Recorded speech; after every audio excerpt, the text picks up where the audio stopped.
All right, so let's kick things off pretty simple with inserting objects in basic charts. Now, there are at least two ways to do this in Power BI. One way is to either click on the visual icon itself from the visualizations pane, or head to the Home tab. You'll see this Insert grouping of tools, and from there you can add new visuals, as well as text boxes, images, shapes, and buttons. Now, the other way to add a visual is to grab a field directly from your field list and drop it onto the canvas. And that will automatically generate a new visual, and typically it's a column or bar chart by default. So super simple. I think you'll find throughout this section of the course that a lot of these tools are very easy, very intuitive, and user-friendly. So let's go ahead and add our first object. All right, so it's officially time to start building our AdventureWorks dashboard. Hope you're excited. We're going to start very simple, about as simple as it gets, and simply drag in or import the AdventureWorks logo. So to do that, in our Home tab, we're going to look at this Insert group of tools and simply click Image here. Now, I have a folder on my desktop called AdventureWorks. It's where I stash the data as well. I also have an AdventureWorks logo PNG file, which is available in the course resources. Go ahead and double click, and it just drops it right here on my canvas. So you can click and drag to move it around and reposition it.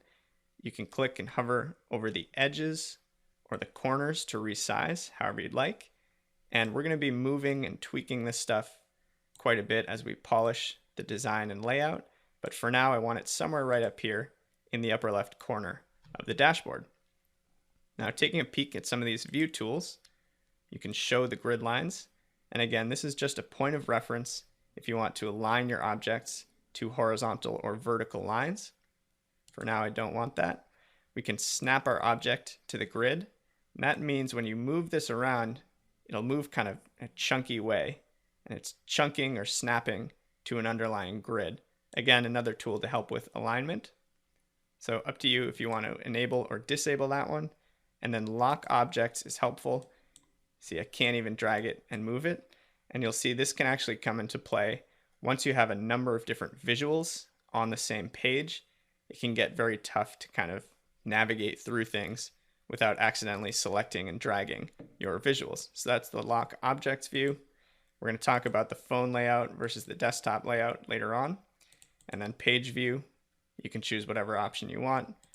Right now we're at fit to page, which will work just fine. Now, last item here, we've defaulted to page 1. Just double click to rename that page. And we're going to name this one Exec Summary and press enter. And there you go. Step 1 of our AdventureWorks dashboard is complete.